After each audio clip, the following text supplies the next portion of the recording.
प्यारे बच्चों, आज हम लोग फिजिक्स का सबसे अंतिम का चैप्टर पढ़ने जा रहे हैं, जिस चैप्टर का नाम ऊर्जा के स्रोत हैं तथा जिसका अंग्रेजी सोर्सेज ऑफ एनर्जी है। ठीक है, तो बताइए सबसे पहले कि आज के अध्याय का क्या नाम है? ऊर्जा के स्रोत। और ऊर्जा के स्रोत का अंग्रेजी क्या है? Sources of energy. बात समझ गए? तो सबसे पहले हम अध्याय का जो नाम है उस पर चर्चा करेंगे। देखिए, अध्याय का जो नाम है ऊर्जा के स्रोत। ऊर्जा क्या होता है? ये पूर्व क्लास से ही आप लोग पढ़ते आ रहे होंगे। कार्य करने की क्षमता को ऊर्जा कहते हैं। कार्य करने की क्षमता को ऊर्जा कहते हैं। और ऊर्जा विभिन्न प्रकार के होते हैं, जैसे कि सौर ऊर्जा, जल ऊर्जा, वायु ऊर्जा, इस तरह से और ही बहुत सारी ऊर्जा है। और ये सब ऊर्जा हमें किन माध्यमों से प्राप्त होता है, इसके बारे में आज हम लोग पढ़ेंगे। ठीक है, तो याद रखिएगा, ऊर्जा का मतलब तो समझ ही गए, और स्रोत का मतलब माध्यम होता है। स्रोत का मतलब माध्यम, यानी कि ऊर्जा हमें किस माध्यम से मिलता है, इसके बारे में आज हम लोग पढ़ेंगे। आज का पहला प्रश्न है, जल विद्युत संयंत्र क्या है? जल विद्युत संयंत्र। जल विद्युत संयंत्र किस ऊर्जा को विद्युत ऊर्जा में रूपांतरित करता है? प्रश्न बहुत अच्छा है, समझते हुए चलिए। देखिए, जल विद्युत संयंत्र है, जल विद्युत संयंत्र है। जल विद्युत संयंत्र जो है वो किस ऊर्जा को विद्युत ऊर्जा में रूपांतरित करता है? देखिए, अब यहाँ पर सबसे पहले समझ लीजिए कि रूपांतरित करने का मतलब क्या होता है। रूपांतरित करने का मतलब बदलना, चेंज करना, है कि नहीं जी। जिस तरह से बैक की क्लास में आप पढ़े थे कि डायनमो किस ऊर्जा को किस ऊर्जा में बदलता है, तो आप प्रश्न पढ़े थे। यांत्रिक ऊर्जा को विद्युत ऊर्जा में बदलता है। मोटर, तो मोटर विद्युत ऊर्जा को यांत्रिक ऊर्जा में बदलता है, पढ़े थे ना जी। तो वही बात है यहाँ पर कि जल विद्युत संयंत्र जो है किस ऊर्जा को किस ऊर्जा में बदलता है, यहाँ पर हम लोग वो पढ़ेंगे। तो देखिए, सबसे पहले जल विद्युत संयंत्र जो है वह आपको विद्युत ऊर्जा में बदलता है, लेकिन किस ऊर्जा को विद्युत ऊर्जा में बदलता है ये आपसे पूछा जा रहा है। तो याद रखिएगा कि जल विद्युत संयंत्र जो है स्थितिज ऊर्जा को विद्युत ऊर्जा में बदलता है। अब बताइए कि जल विद्युत ऊर्जा जो है, जल विद्युत संयंत्र जो है वो किस ऊर्जा को किस ऊर्जा में बदलता है? तो एक बार फिर से समझ लीजिए कि स्थितिज ऊर्जा को विद्युत ऊर्जा में बदलता है। स्थितिज ऊर्जा को विद्युत ऊर्जा में बदलता है। अब बताइए कि जल विद्युत संयंत्र जो है वह किस ऊर्जा को किस ऊर्जा में बदलता है? तो आप कहिएगा कि स्थितिज ऊर्जा को विद्युत ऊर्जा में बदलता है। बताइए, किस ऊर्जा को किस ऊर्जा में बदलती है? स्थितिज ऊर्जा को विद्युत ऊर्जा में बदलती है। अब प्रश्न पर गौर कीजिए कि प्रश्न क्या कहता है। जल विद्युत संयंत्र किस ऊर्जा को विद्युत ऊर्जा में रूपांतरित करता है? तो रूपांतरित करने का मतलब अभी जस्ट बताए, और क्या बताया है? रूपांतरित करने का मतलब बदलना, यानी कि कह रहा है कि किस ऊर्जा को बदल करके विद्युत ऊर्जा में बदल देता है। तो आप बोलिएगा कि स्थितिज ऊर्जा को बदल करके और विद्युत ऊर्जा में बदल देता है।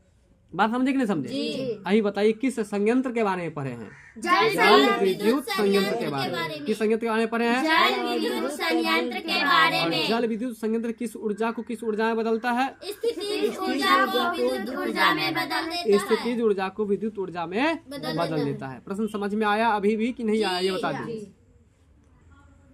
अगला प्रश्न है, प्रकृति में पृथ्वी पर ऊर्जा का मुख्य स्रोत क्या है?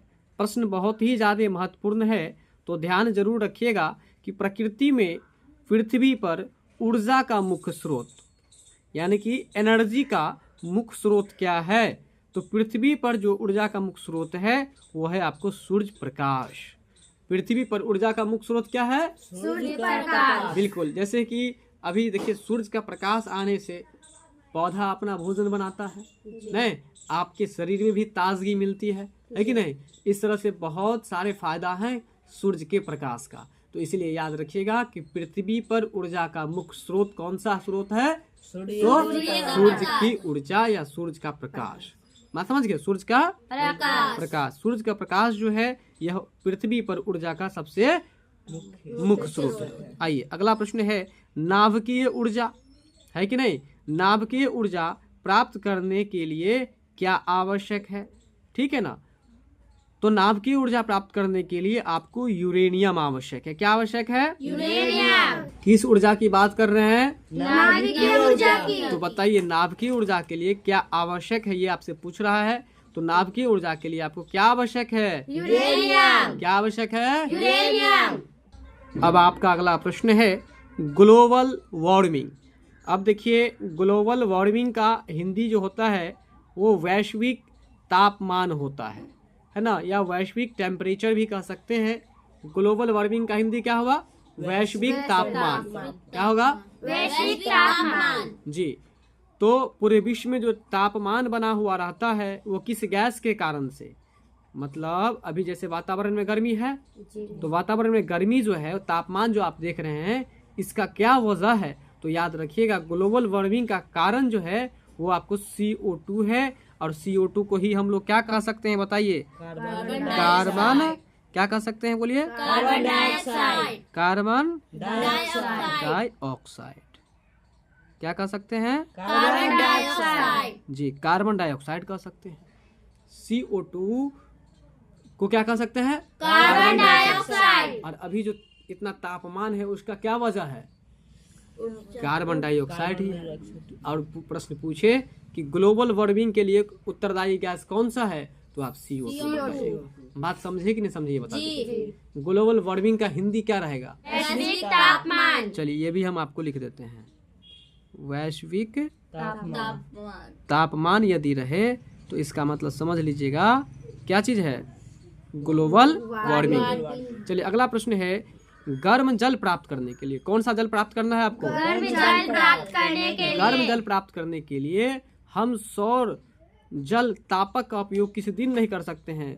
सौर जल तापक। सौर जल तापक का उपयोग किस दिन नहीं कर सकते हैं भाई? तो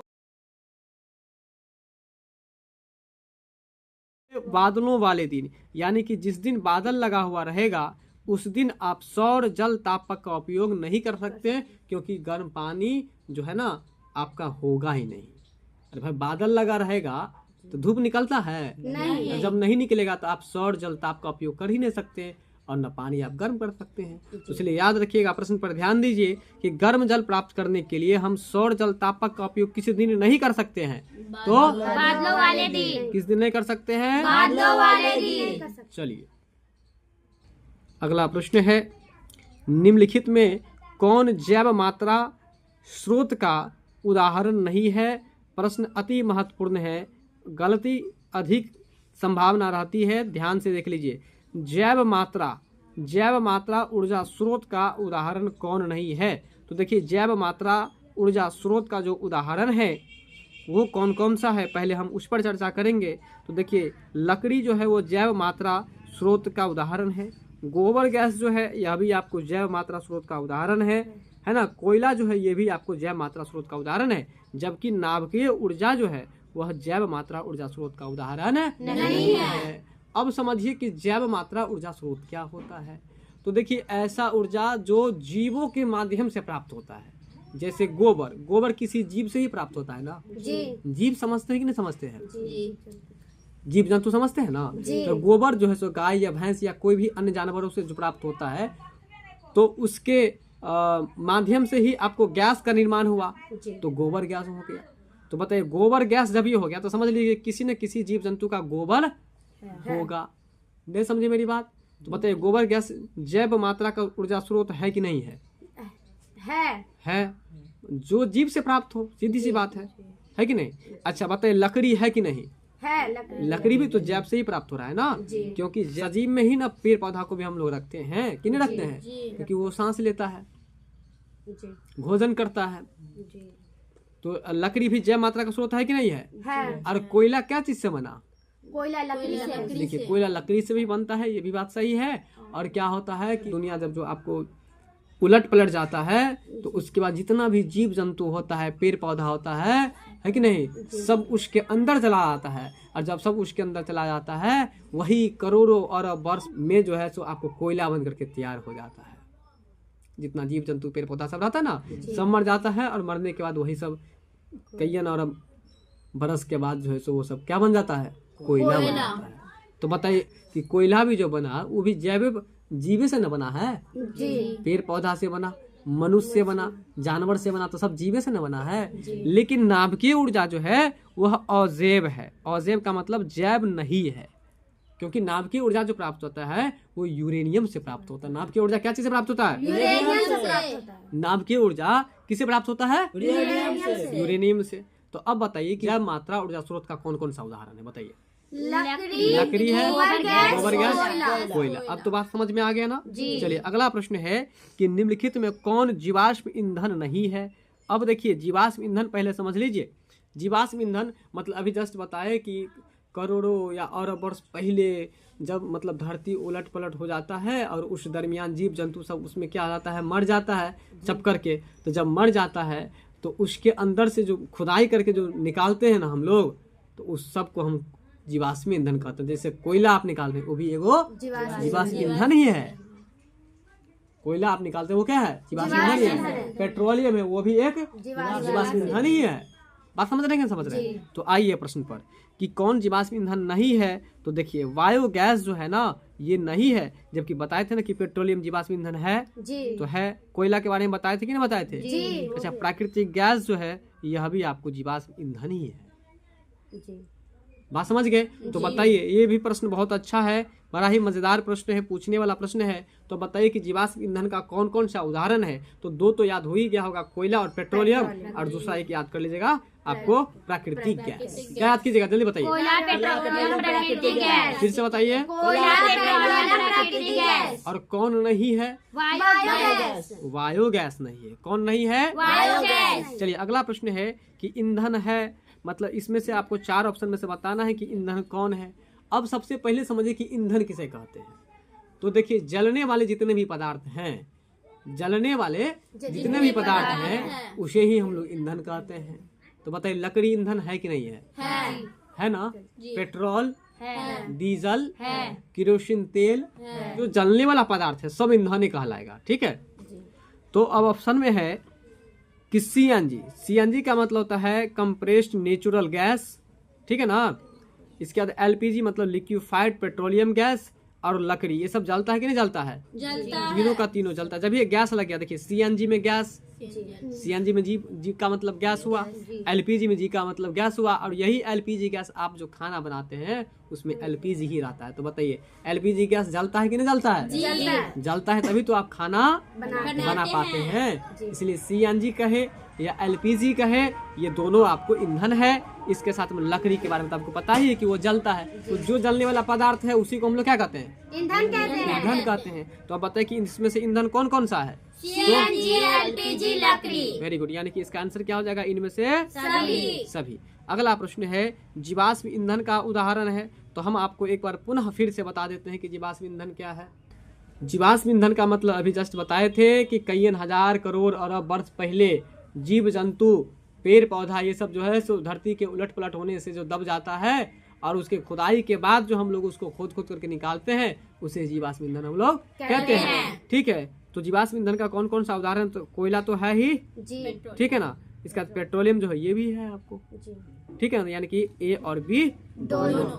चलिए अगला प्रश्न है कि उत्तम ऊर्जा का स्रोत वह है। उत्तम ऊर्जा का स्रोत कौन है? तो उत्तम ऊर्जा का स्रोत वह है जिसमें ये सभी गुण हो। यानी कि अच्छा से अच्छा ऊर्जा का स्रोत कौन सा है? अब देखिए कोयले की ही बात करें तो कोयला भी विभिन्न प्रकार का होता है। मिट्टी तेल है, डीजल है, पेट्रोल है, ये सभी आपको सबका काम है जलना, लेकिन सबका क्वालिटी अलग अलग है। ठीक उसी तरह से कह रहा है कि जो उत्तम ऊर्जा का स्रोत होगा, जो अच्छा, उत्तम मतलब अच्छा, जो सबसे अच्छा, उत्तम मतलब सबसे अच्छा, बोलिए सबसे अच्छा जो ऊर्जा का स्रोत है वो कौन, उसमें कौन कौन सा गुण होना चाहिए? तो देखिए जो सरलता से सुलभ हो सके, मतलब जो आसानी से आपको उपलब्ध हो जाए। दूसरा है जो प्रति एकांक आयतन अथवा प्रति एकांक द्रव्यमान में अधिक कार्य करे। और तीसरा है जिसका भंडारण और परिवहन आसान हो।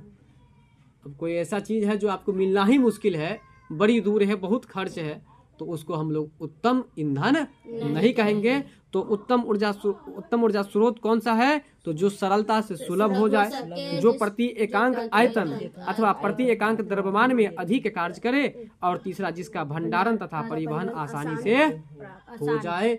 तो ये सब आपको उत्तम ऊर्जा का स्रोत है होता है। बात समझ में आया कि नहीं आया? जी। उत्तम का मतलब बता दीजिए फटाफट से। सबसे अच्छा। सबसे अच्छा। उत्तम का मतलब सबसे अच्छा। अच्छा। सरलता का मतलब और सुलभ का मतलब। सरल मतलब आसान और सुलभ का मतलब जो आसानी से मिल जाए। सुलभ का मतलब जो आसानी से मिल जाए। अगला प्रश्न है, जितने ऊर्जा स्रोत हम उपयोग में लाते हैं उनमें से अधिकांश सौर ऊर्जा को निरूपित करते हैं। निम्नलिखित में से कौन सा ऊर्जा का स्रोत अंततः सौर ऊर्जा से व्युत्पन्न नहीं है? अब समझिए, व्युत्पन्न का मतलब होता है उत्पन्न होना। व्युत्पन्न का मतलब क्या होता है? उत्पन्न होना। तो आपको कह रहा है कि कौन सा ऊर्जा का स्रोत है जो आपको सौर ऊर्जा से उत्पन्न नहीं हुआ है। सौर ऊर्जा मतलब सूर्य से निकलने वाला जो ऊर्जा होता है उसको हम लोग सौर ऊर्जा कहते हैं। बात यहाँ तक क्लियर हुआ? जी। सौर ऊर्जा का मतलब समझे कि नहीं समझे? जी। किसे कहते हैं? जो तो सूर्य से निकलने वाली ऊर्जा को सौर ऊर्जा कहते हैं। 4 ऑप्शन में ऊर्जा दिया गया है, भूतापीय ऊर्जा, पवन ऊर्जा, नाभिकीय ऊर्जा और जैव मात्रा। तो ये चारों ऊर्जा में से कौन सा ऊर्जा है जो सौर ऊर्जा से उत्पन्न नहीं होता है? ठीक है, तो इसका राइट आंसर हो जाएगा आपको भूतापीय ऊर्जा। ठीक है ना, भूतापीय ऊर्जा जो है ये सौर ऊर्जा से उत्पन्न नहीं होता, क्योंकि भूतापीय ऊर्जा आपको धरती के अंदर से उत्पन्न होता है। इसलिए जब धरती के अंदर उत्पन्न होगा तो जाहिर सी बात है कि सूर्य तो धरती के ऊपर में है, धरती के अंदर तो है नहीं। इसलिए यहाँ पर क्लियर है कि भूतापीय ऊर्जा जो है वो सौर ऊर्जा से प्राप्त नहीं होता, जबकि पवन ऊर्जा, जैव मात्रा और नाभिकीय ऊर्जा ये सौर ऊर्जा से प्राप्त होता है। अगला प्रश्न है, जीवाश्म ईंधन की ऊर्जा का वास्तविक स्रोत है, यानी कि आपसे पूछा जा रहा है कि जीवाश्म ईंधन की ऊर्जा का वास्तविक स्रोत क्या है। ठीक है ना, तो वास्तविक स्रोत इसका आंसर आपको सी हो जाएगा, जबकि इसका उत्तर डी दे दिया है, इनमें से कोई नहीं। तो देखिए इसका आंसर जो है सो आपको सूर्य होगा। कैसे?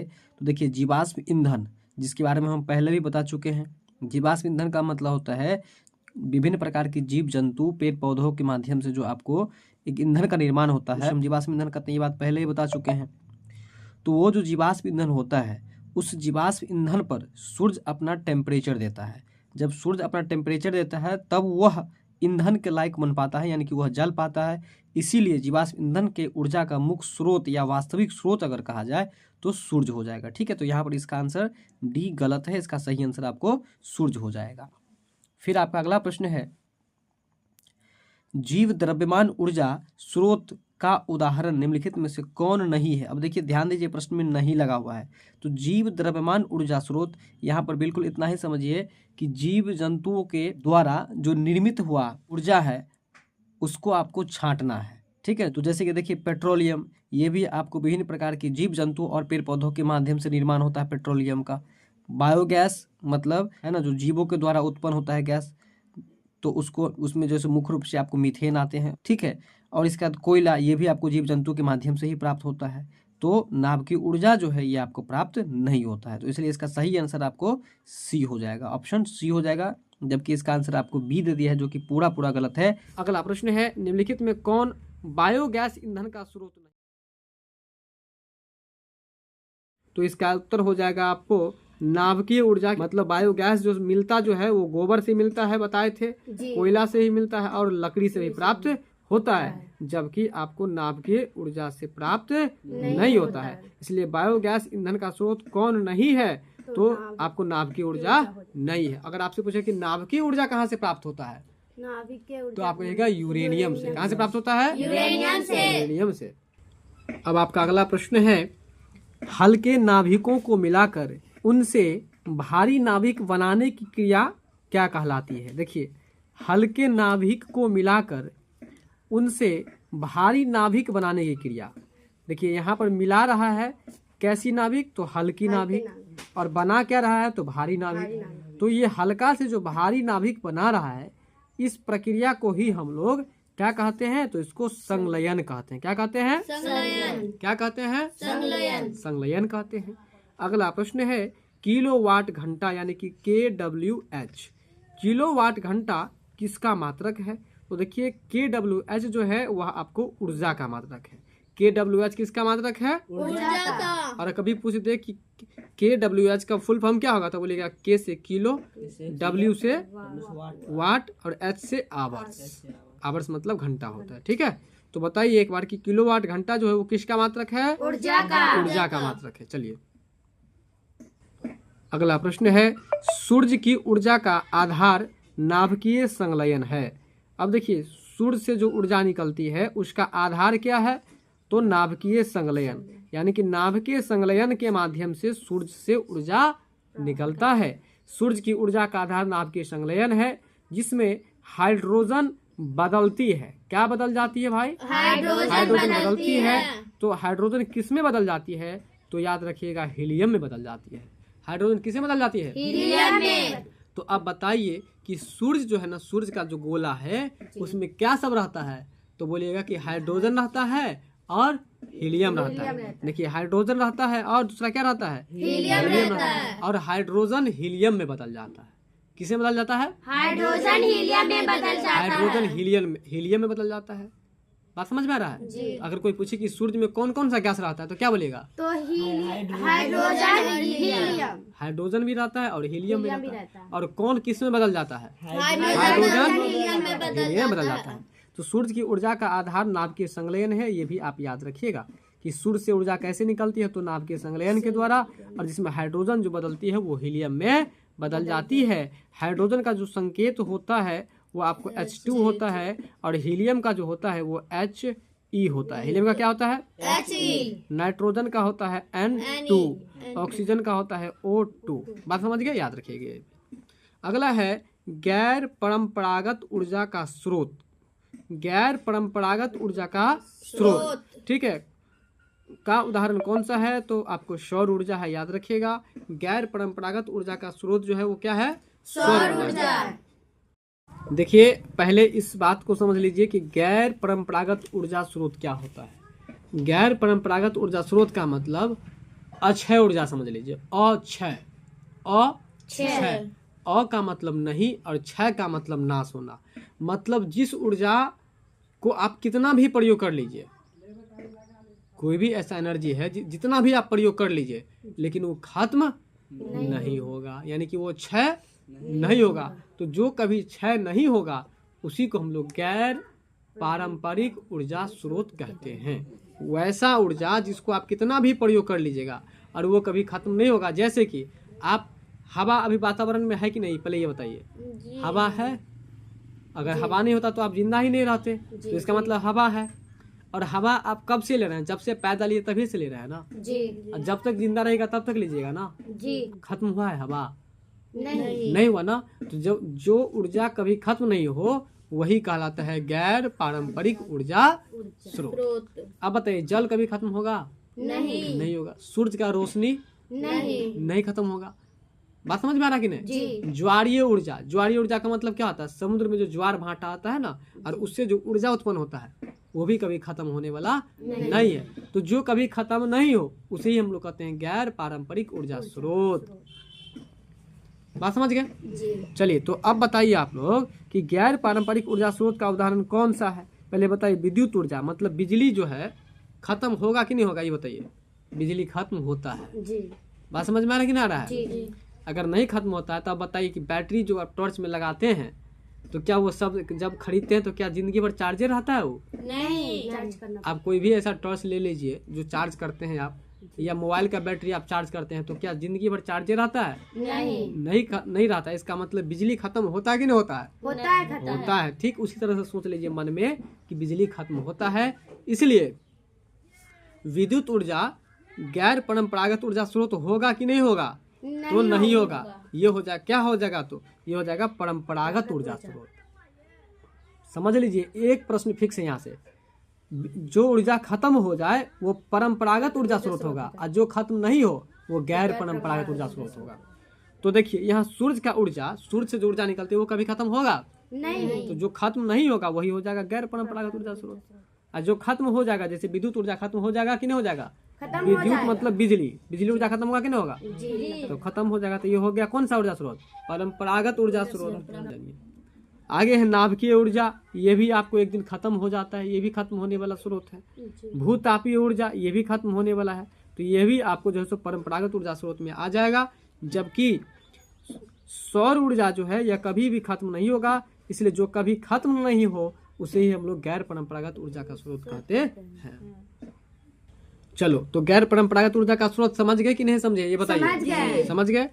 जो खत्म हो जाए जो खत्म हो जाए तो परंपरागत ऊर्जा से होता है, जो कभी खत्म नहीं हो गैर परंपरागत परंपरागत। ऊर्जा। तो सौर ऊर्जा कौन सा स्रोत होगा बताइए? सौर ऊर्जा सौर ऊर्जा मतलब समझे ना, सूर्य से निकलने वाला ऊर्जा तो कभी नहीं खत्म होगा। कभी नहीं खत्म होगा, तो वो गैर परंपरागत होगा। चलिए अगला है कि ईंधन से ऊर्जा को किस प्रक्रिया के द्वारा उत्पन्न किया जाता है?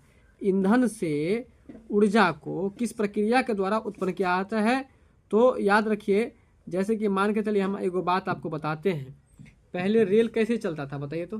बोलिए। आप दाल भात बनाते हैं, तो दाल भात बनाते हैं तो देखिएगा, जब जो आप मान के चलिए कि खाना चढ़ा देते हैं और साइड में चले जाते हैं, तो चले जाते हैं, तो कभी कभी जब भाप बहुत ज़्यादा हो जाता है तो ढकना को क्या करता है? ढकना को फेंक देता है। ढकना को क्या कर देता है? फेंक देता है। वो ढकना को जो फेंका, कौन ऊर्जा फेंका? तो भाप ऊर्जा। कौन ऊर्जा फेंका? भाप ऊर्जा। यानी कि उसमें ऊर्जा। वही बात था उस ट्रेन में। इधर नीचा से कोयला झोंक रहा है, पानी गर्म हो रहा है, भाप बन रहा है, और वही खींचता था आपको जो है इंजन को। अब बताइए कि वो जो पानी जो गर्म हुआ, पानी कैसे गर्म हुआ? भाप ऊर्जा कैसे निकला? कोयला को आप क्या किए?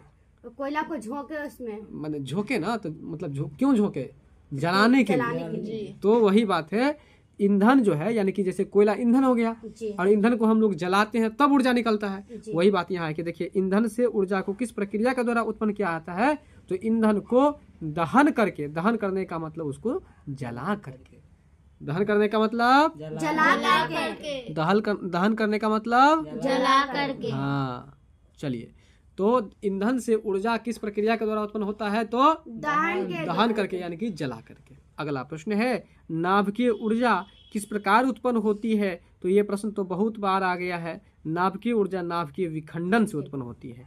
नाभिकीय ऊर्जा किस प्रकार उत्पन्न होती है? नाभिकीय ऊर्जा किस प्रकार उत्पन्न होती है? नाभिकीय विखंडन से उत्पन्न होती है। अगला प्रश्न है, सौर सेल सौर ऊर्जा को रूपांतरित करते हैं। पहले बताइए, आप बताएंगे कि रूपांतरित का मतलब क्या होता है? पहले प्रश्न में बता दिए थे, रूपांतरित का मतलब बदलना होता है।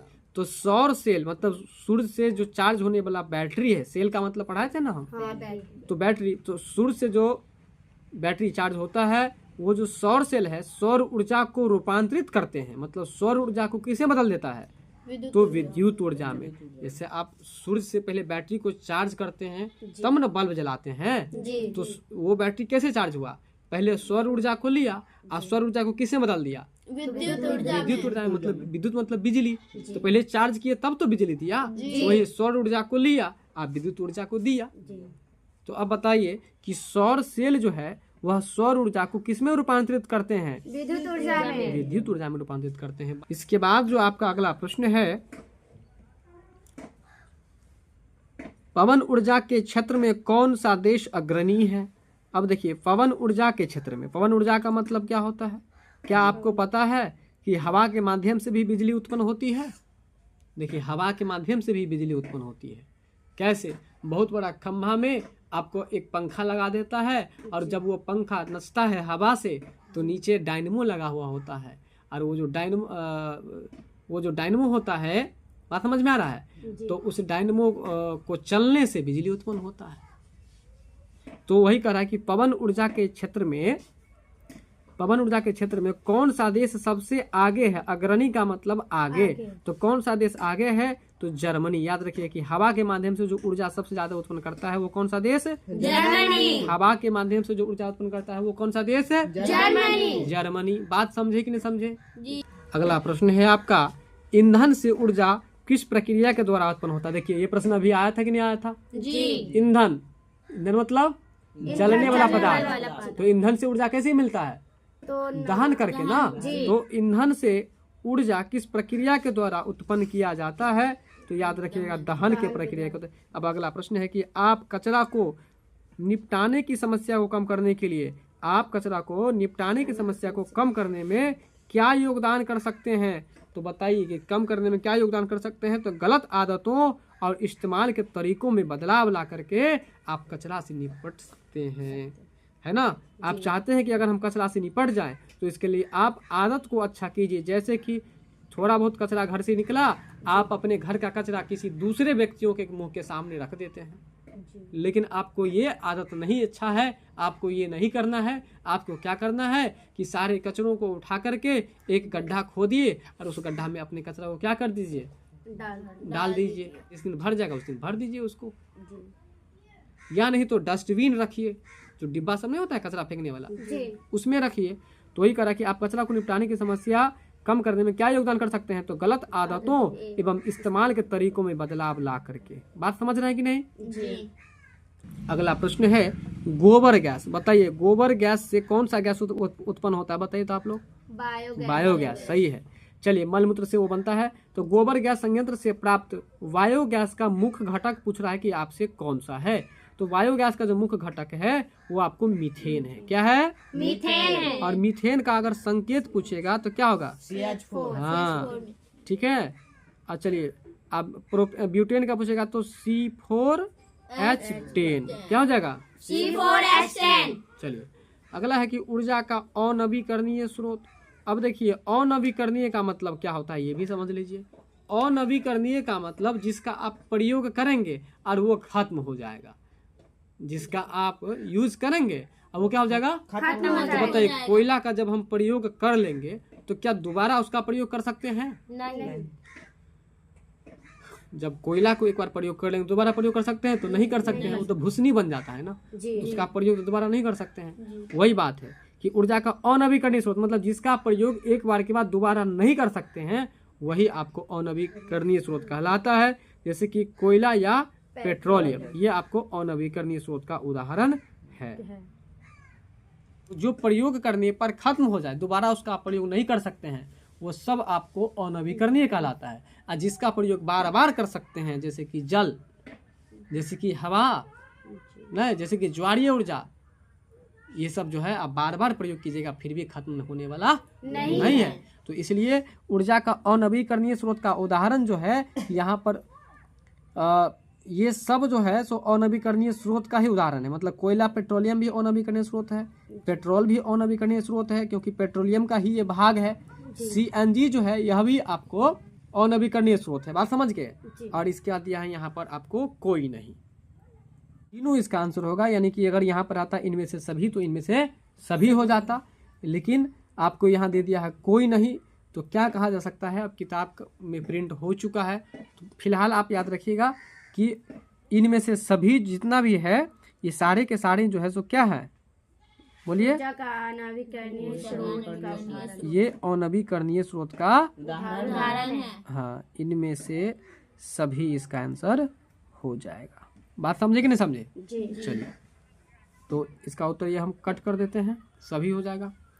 अगला प्रश्न है कि अनवीकरणीय ऊर्जा है। अब देखिए अनवीकरणीय का मतलब क्या बताए हैं, जिसका उपयोग आप बार बार नहीं कर सकते हैं। अ का मतलब नहीं, नवीकरणीय मतलब जिसका आप प्रयोग बार बार नहीं कर सकते हैं।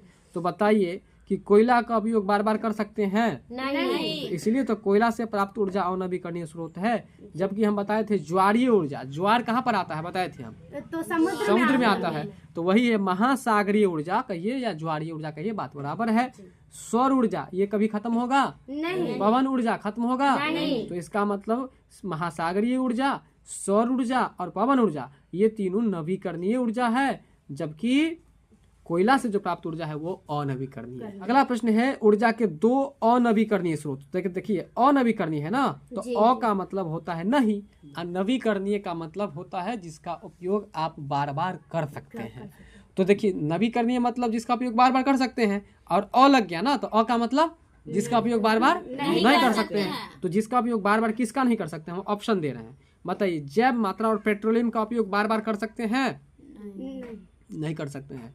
आप पेट्रोलियम का उपयोग बार बार नहीं कर सकते हैं। अच्छा गोबर गैस और जैव मात्रा का उपयोग कर सकते हैं? नहीं कर सकते। गोबर गैस और जैव मात्रा तो कर सकते हैं ना, गोबर गैस तो कभी खत्म नहीं होगा, गोबर से बनता है ना। अच्छा कोयला तथा पेट्रोलियम जो है यह आपको इसका प्रयोग कर सकते हैं कि नहीं कर सकते हैं? बार बार नहीं कर सकते, इसलिए यह अनवीकरणीय होगा।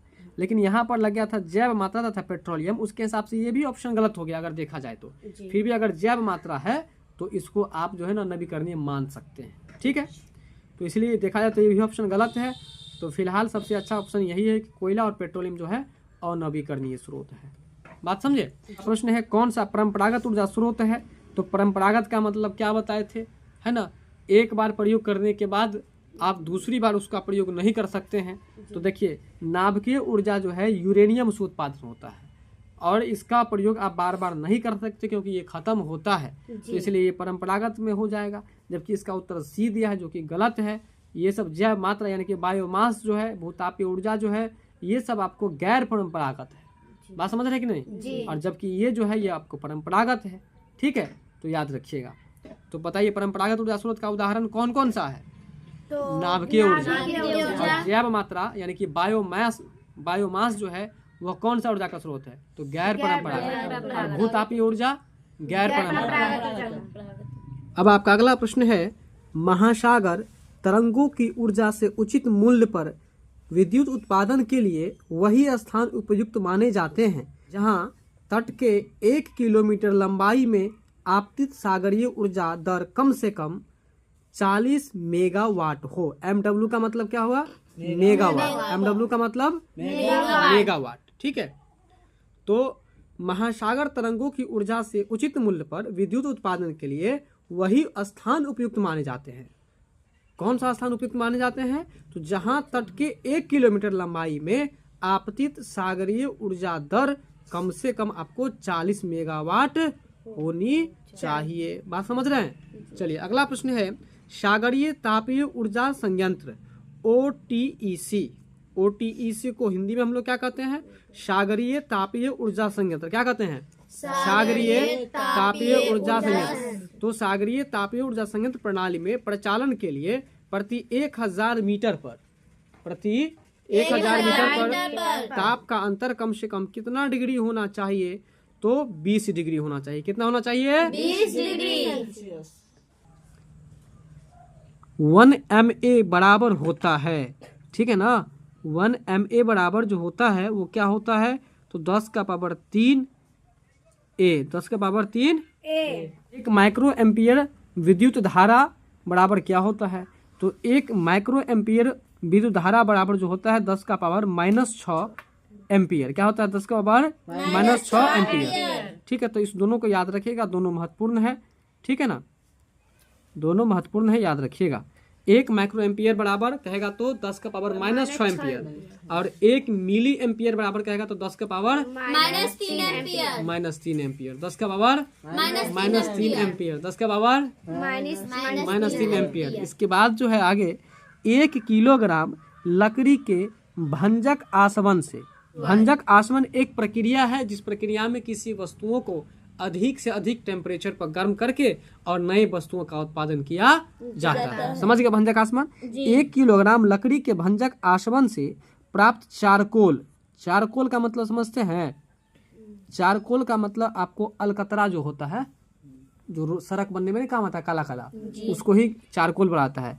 तो भंजक आसवन से प्राप्त चारकोल का द्रव्यमान होता है, यानी कि कितना होता है, तो इसका राइट आंसर जो हो जाएगा 0.25 kg। कितना होता है, 0.25 kg। 1 किलोग्राम लकड़ी के भंजक आसवन से प्राप्त चारकोल का द्रव्यमान कितना होगा, 0.25 kg। कितना होगा, 0.25 kg। अगला प्रश्न है घरों में प्रयुक्त LPG का मुख्य घटक क्या होगा।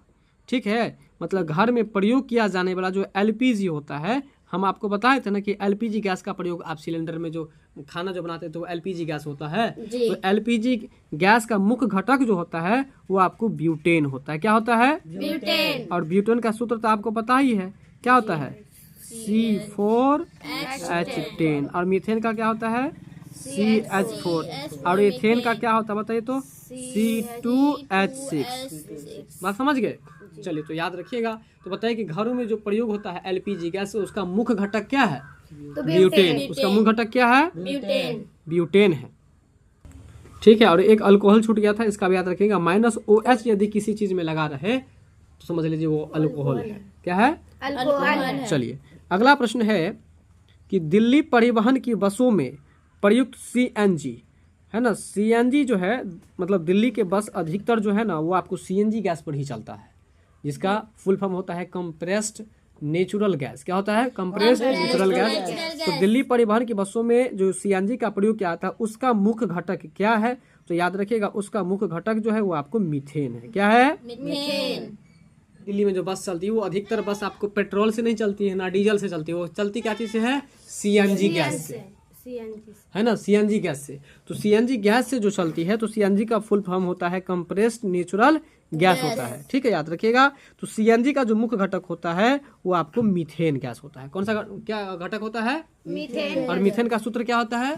CH4। चलिए, एथेन का क्या होता है? C2H6। और प्रोपेन का क्या होता है? C3H8। और ब्यूटेन का क्या होता है? C4H10। चलिए, अब कह रहा है कि किसका उष्मीय मान सबसे ज्यादा है। उष्मीय मान का मतलब क्या होता है समझिए। मतलब गोबर का उपला, उपला मतलब गोबर का चिपड़ी या गोरहा, गोबर गैस, एलपीजी और लकड़ी, इसमें से कौन सा चीज जल्दी उड़ जाता है हवा में छोड़ने पर? बताइए। LPG gas.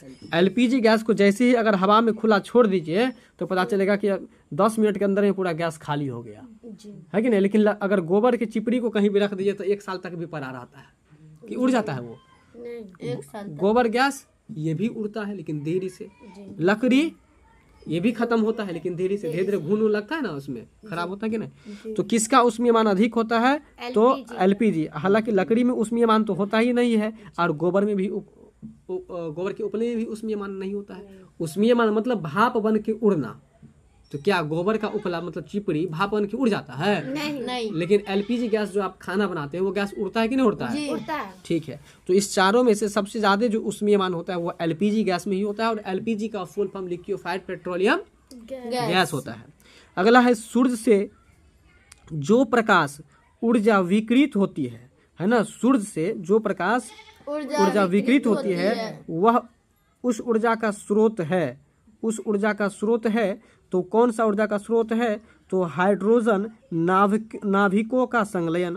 सूर्य से जो ऊर्जा विकृत होती है उस ऊर्जा का स्रोत क्या है बताइए? तो हाइड्रोजन नाभिकों का संलयन। हाइड्रोजन नाभिकों का संलयन यानी कि संलयन के द्वारा सूर्य से ऊर्जा निकलती है।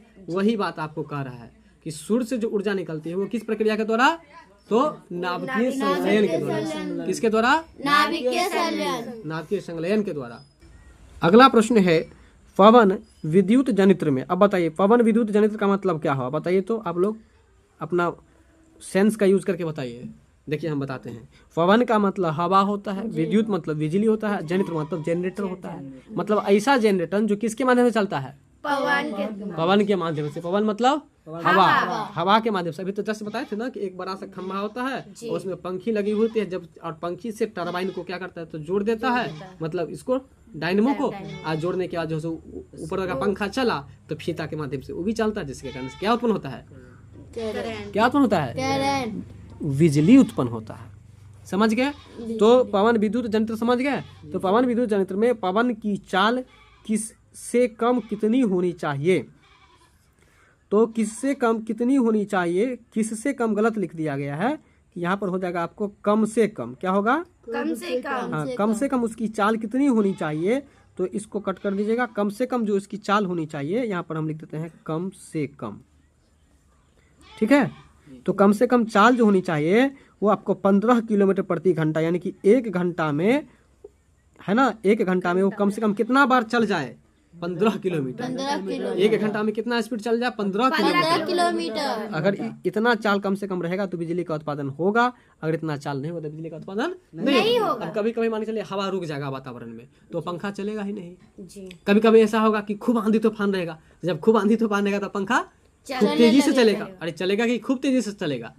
तो जब खूब तेजी से चलेगा तो बिजली ज्यादा उत्पादन होगा, जब धीरे धीरे चलेगा तो बिजली कम उत्पादन। अगर 15 किलोमीटर प्रति घंटा की रफ्तार से मतलब कम अगर रहेगा तो बिजली का उत्पादन नहीं होगा ही नहीं। बात समझ रहे हैं? क्या समझ रहे हैं? चलिए अगला प्रश्न है कि सौर उष्मांक का मान लगभग होगा। तो सौर उष्मांक का मान लगभग कितना होगा? 1.4 kW प्रति मीटर स्क्वायर। 1.4 kW प्रति मीटर स्क्वायर। बोलिए।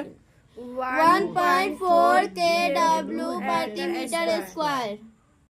अब देखिए यहाँ पर आपको समझना है कि ये जो सौर उष्मांक का मान लगभग बताया गया है 1.4 kW प्रति मीटर स्क्वायर। इसमें kW प्रति मीटर स्क्वायर का मतलब क्या होता है? देखिए kW का मतलब होता है किलोवाट। kW का मतलब क्या होता है? किलोवाट। किलोवाट। और ये जो है आपको इसको प्रति कहते हैं, अंग्रेजी में उसको हम पर कह सकते हैं। तो इसलिए अगर पूरा मिलाकर के अगर पढ़ा जाए तो kW पर मीटर स्क्वायर का मतलब हुआ किलोवाट पर स्क्वायर मीटर। क्या हुआ? किलोवाट पर स्क्वायर मीटर। क्या होगा? किलोवाट पर स्क्वायर मीटर। तो बताइए कि सौर ऊष्मांक का मान लगभग कितना होगा? तो 1.4 किलोवाट पर स्क्वायर मीटर। बात समझ गए यहाँ तक? अगला प्रश्न है कि पवन चक्की के कार्य करने हेतु आवश्यक पवन वेग कितना होना चाहिए, है कि नहीं? तो पवन चक्की के कार्य करने हेतु आवश्यक पवन का वेग जो होना चाहिए कितना होना चाहिए? 15 किलोमीटर, है ना, प्रति घंटा। 15 किलोमीटर प्रति घंटा। यही प्रश्न तो अभी ऊपर में आया था 39 नंबर प्रश्न में कि पवन चक्की के द्वारा विद्युत उत्पादन करने के लिए कम से कम हवा का चाल कितना होना चाहिए? तो 15 किलोमीटर प्रति घंटा। अगर उससे कम होगा तो बिजली का उत्पादन नहीं होगा, अगर उससे खूब ज्यादा होगा तो ज्यादा बिजली का उत्पादन होगा। तो कम से कम कितना होना चाहिए? 15 किलोमीटर प्रति घंटा। किसके लिए? पवन चक्की के लिए। और पवन चक्की में क्या चीज के लिए? तो पवन चक्की में बिजली उत्पादन करने के लिए। अगला प्रश्न है कि ऊर्जा का गैर पारंपरिक स्रोत, जो इससे पहले नहीं समझे हैं समझ लीजिए। गैर पारंपरिक का मतलब हुआ अक्षय। अक्षय का मतलब क्या हुआ वो समझे? जो क्षय नहीं हो, जो नाश नहीं हो। तो जो नाश नहीं हो कौन सा है इसमें? बताइए बताइए। कोयला का नाश होगा कि नहीं होगा? होगा। पेट्रोलियम का? पवन ऊर्जा का? नहीं होगा। क्योंकि पवन ऊर्जा का मतलब क्या होता है? हवा होता है। जबकि विद्युत ऊर्जा मतलब बिजली का खपत होता है कि नहीं होता है? होता है। इसलिए ये सब जो है सो आपको पारंपरिक में हो जाएगा, A, B और D। जबकि C जो हो जाएगा वो गैर पारंपरिक में हो जाएगा। बात समझे कि नहीं समझे? जी। अगला प्रश्न है नाभिकीय श्रृंखला अभिक्रिया को, किसको? नाभिकीय श्रृंखला अभिक्रिया को क्रांतिक बनाने के लिए नाभिकीय ऊर्जा संयंत्र का क्रोड में सही स्थान तक घुसाए जाने वाले छड़ को क्या कहते हैं? तो उसको हम लोग कैडमियम का छड़ या बोरोन का छड़ कहते हैं। क्या कहते हैं? कैडमियम का छड़ या बोरोन का छड़ कहते हैं। बात समझ गए यहाँ तक? जी। अब आपका अगला प्रश्न है विरानवेर यूरेनियम 239 तथा विरानवेर यूरेनियम 235 में दोनों के नाभिकों का विखंडन हो सकता है, ठीक है ना? तो इसको कैसे पढ़ेंगे फिर से एक बार देख लीजिए। 92 यूरेनियम 239 तथा 92 यूरेनियम 235, इस तरह से भी आप अंग्रेजी ही पढ़ सकते हैं। तो इन दोनों के नाभिकों का विखंडन हो सकता है, यानी कि इन दोनों का नाभिकों का विखंडन कैसे होगा? तो मंदगामी न्यूट्रॉन की टक्कर से। कैसे होगा? मंदगामी न्यूट्रॉन के टक्कर से। मंदगामी न्यूट्रॉन के टक्कर से। यह है आपको गामा किरण। गामा किरण की आवृत्ति, एक्स किरण की आवृत्ति, इस दोनों में आपको क्या अंतर देखा जाता है? तो याद रखिएगा कि गामा किरण जो होती है उसकी आवृत्ति एक्स किरण की आवृत्ति से अधिक होती है। देखिए गामा किरण जो होती है उसकी भेदन क्षमता और एक्स किरण की भेदन क्षमता, इस दोनों में यह अंतर है कि एक्स किरण है ना, एक्स किरण की जितनी भेदन क्षमता होती है उससे भेदन क्षमता अधिक गामा किरण की होती है। भेदन क्षमता का मतलब समझे? भेदन का मतलब वो पार करके आगे निकल जाता है। तो एक्सरे कहाँ तक रुकता है? वो हड्डी तक। लेकिन गामा किरण जो है वो हड्डी से भी पार हो जाता है, क्योंकि उसमें पावर ज्यादा होता है। नहीं समझे अभी भी बात? जी। तो चलिए, नहीं समझे तो बस इतना याद रखिए कि एक्स किरण का जितना पावर होता है उससे ज्यादा पावर गामा किरण का होता है, ठीक है? तो चलिए, गामा किरण की आवृत्ति एक्स किरण की आवृत्ति से क्या होता है? अधिक होता है। एक्स किरण की आवृत्ति गामा किरण की आवृत्ति से क्या होता है? अधिक होता है। प्रकृति से प्राप्त यूरेनियम में, प्रकृति से प्राप्त यूरेनियम में यूरेनियम 235 और यूरेनियम 238 की प्रतिशत मात्रा क्रमशः होती है। तो कितनी होती है? देखिए यूरेनियम 235 में 0.7 होती है और यूरेनियम 238 में 99.3 होती है। कितनी होती है? 99.3 होती है। सूर्य ऊर्जा का प्राकृतिक स्रोत है। सूर्य जो है ऊर्जा का कौन सा स्रोत है? प्राकृतिक स्रोत है। सूर्य से यह ऊर्जा विकिरित होती है। तो देखिए ये प्रश्न तो इस लगा करके 3 बार रिपीट हो गया है कि सूर्य से जो ऊर्जा विकिरित होती है वो किसके द्वारा, है कि नहीं, तो नाभिकीय संलयन के द्वारा, केवल नाभिकीय संलयन के द्वारा ऊर्जा क्या होता है, तो विकिरित होता है। बात समझ गए। सूर्य का जो ऊर्जा विकिरित होता है मतलब सूर्य से जो ऊर्जा निकलती है वो किस प्रक्रिया के द्वारा, तो नाभिकीय संलयन के द्वारा। किसके द्वारा, नाभिकीय संलयन द्वारा। जी। अगला है 92 यूरेनियम 235 की एक नाभिक में प्रोटॉन तथा न्यूट्रॉनों की संख्या क्रमशः होती है। तो प्रोटॉन और न्यूट्रॉनों की संख्या जो होती है वो 92 होती है और इसके बाद 143, यानी कि अब यहाँ पर ये प्रश्न आपके लिए काफ़ी महत्वपूर्ण है, ध्यान से देखिएगा। ये जो 48 नंबर का प्रश्न है इसको ध्यान से आप लोग देख लीजिए। देखिए ये जो नीचे में है, नीचे में देख रहे हैं ना ये 92, ये आपको प्रोटोनों की संख्या होती है। मतलब नीचे वाला जो संख्या होती है वो किसकी संख्या होती है, प्रोटोन की संख्या। और इसमें से घटाने के बाद जो बचता है वह आपको न्यूट्रॉन की संख्या हो जाती है। नहीं समझ में आया, है ना। यानी कि 235 है ना, तो 235 में से अगर 92 को हम घटा देंगे और उसके बाद जो बचेगा कितना बचेगा, 143। तो 143 जो हो गया वह न्यूट्रॉन की संख्या हो गई। बात समझे कि नहीं समझे अभी भी बताइए। ठीक है, तो ये आपको प्रोटॉन और न्यूट्रॉन की संख्या हो गई। अगला प्रश्न है C12 परमाणु के द्रव्यमान का 12वां भाग एकीकृत परमाणु द्रव्यमान मात्रक यानी कि यूनिफाइड AMU कहलाता है, जिसका मान होता है। तो जिसका मान कितना होता है, तो इनमें से कोई नहीं। ठीक है ना, इसका आंसर आपको इनमें से कोई नहीं हो जाएगा। फिलहाल कुछ बात तो जरूर याद रखिएगा, एकीकृत परमाणु द्रव्यमान है ना, एकीकृत परमाणु द्रव्यमान मात्रक, और इसका अंग्रेजी जो हो जाएगा यूनिफाइड AMU। क्या हो जाएगा, यूनिफाइड AMU। कोई पूछेगा कि यूनिफाइड AMU का हिंदी क्या होगा, तो आप कहेगा एकीकृत परमाणु द्रव्यमान मात्रक। क्या कहेगा, एकीकृत परमाणु द्रव्यमान मात्रक। क्या होगा, एकीकृत परमाणु द्रव्यमान मात्रक। अगला प्रश्न है यूरेनियम 235 की कम से कम मात्रा जो उसके स्वतः ही विस्फोटित होने के लिए आवश्यक होती है तो क्रांतिक मात्रा कहलाती है ना। यूरेनियम 235 के लिए इसका मान लगभग क्या होगा, तो 1 किलोग्राम होगा। क्या हो जाएगा, 1 किलोग्राम। अब आपका अगला प्रश्न है वह ऊर्जा जो नाभिकीय कणों को आपस में बांधे रखती है ना। तो वह ऊर्जा जो नाभिकीय कणों को आपस में बांधे रखती है उसको क्या कहते हैं, तो याद रखिएगा उसे हम लोग बंधन ऊर्जा कहते हैं। कौन सा ऊर्जा कहते हैं, बंधन ऊर्जा कहते हैं। वह ऊर्जा जो नाभिकीय कणों को आपस में बांधे रहती है उसको क्या कहते हैं, तो बंधन ऊर्जा कहते हैं। बंधन ऊर्जा कहते हैं।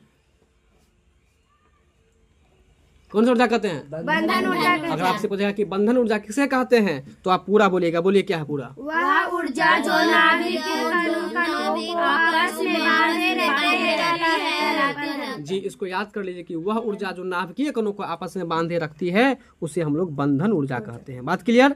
चलिए अगला प्रश्न है नरौरा नाभिकीय विद्युत संयंत्र। देखिए बहुत ही महत्वपूर्ण प्रश्न है, याद रखिएगा। नरौरा नाभिकीय विद्युत संयंत्र किस राज्य में स्थित है, तो यह आपको उत्तर प्रदेश में स्थित है। कहाँ पर स्थित है, उत्तर प्रदेश में। नरौरा नाभिकीय विद्युत संयंत्र किस राज्य में स्थित है, उत्तर प्रदेश में। उत्तर प्रदेश में स्थित है। बात समझ गए ना।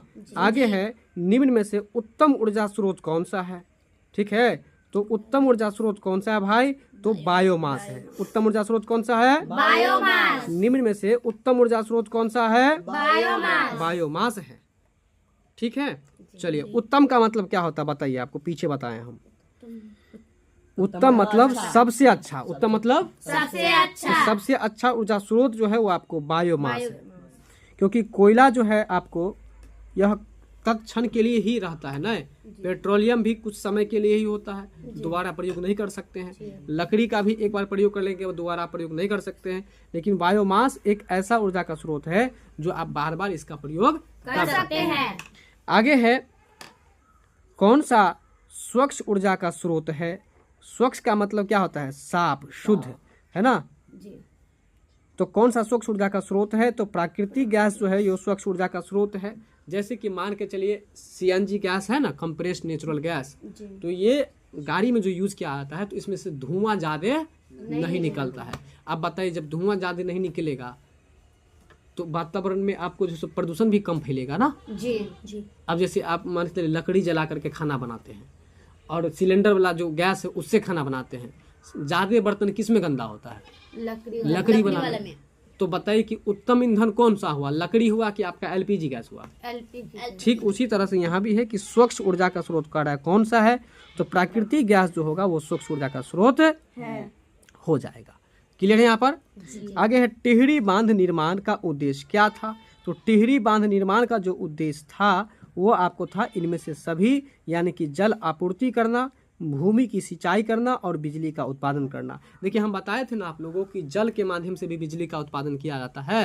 वही बात है, टिहरी बांध का निर्माण इसलिए किया गया ताकि कम से कम जल वहां पर हम रोक सके। पहले बांध बना दिया और वहां पर जल रुक गया। जब जल रुक गया तो जल के कारण से क्या हुआ कि उस जल से बिजली भी उत्पादन होने लगा और उसी जल जो जल जमा करके रखे थे उससे भूमि की सिंचाई भी होने लगा और जल की आपूर्ति भी होने लगा। जल आपूर्ति का मतलब पीने योग्य जल बनाने लगा। जितना भी नदी इधर उधर का जल सब इकट्ठा करके एक जगह बांध बना लिया, रोक लिया और उस जल को साफ कर दिया, वो पानी पीने लायक हो गया। फिर उसी जल से खेती बाड़ी में भी यूज कर लिया और इसके बाद उसी जल से बिजली का उत्पादन भी कर लिया। तो तीन कौन कौन सा उद्देश्य अब ये बताओ? भूमि सिंचाई, बिजली का उत्पादन, है ना। तो ये तीन बात आपको याद रखना। अगला प्रश्न है अनवीकरणीय ऊर्जा का स्रोत। अब देखिए फिर से अनवीकरणीय आ गया है। अनवीकरणीय मतलब जिसका एक बार आप प्रयोग कर लीजिएगा तो दोबारा उसका प्रयोग नहीं कर सकते हैं। तो देखिए कोयला का प्रयोग बार बार नहीं ना कर सकते हैं, इसलिए कोयला अनवीकरणीय ऊर्जा का स्रोत है। जबकि पवन का मतलब हवा, पवन का मतलब हवा का यूज आप बार बार कर सकते हैं। सूरज का यूज कर सकते हैं कि नहीं बार बार? जी कर सकते हैं। जल का प्रयोग बार बार कर सकते हैं कि नहीं कर सकते हैं? तो इसलिए ये सब आपको अनवीकरणीय ऊर्जा का स्रोत नहीं है, ये सब नवीकरणीय हो जाएगा। देखिए ये और ये सब नवीकरणीय है, जबकि कोयला जो है वो अनवीकरणीय ऊर्जा का स्रोत है। तो आइए इस लास्ट प्रश्न को भी देखते हैं। तरंग दैर्घ्य को सामान्यतः व्यक्त किया जाता है, मतलब तरंग दैर्घ्य को जो है व्यक्त जो किया जाता है वो क्या चीज में? तो मीटर में। तरंग दैर्घ्य को क्या चीज में व्यक्त किया जाता है? मीटर में। मीटर में। तरंग दैर्घ्य को क्या चीज में व्यक्त किया जाता है? मीटर में। तो मीटर में व्यक्त किया जाता है। ठीक है, तो इस तरह से हम एक एक करके प्रश्न को सॉल्व कर दिए। वीडियो पसंद आए तो लाइक शेयर सब्सक्राइब जरूर कीजिएगा। मिलते हैं अब हम लोग अगले वीडियो में रसायन विज्ञान के साथ। तब तक के लिए बहुत बहुत धन्यवाद। जय हिंद।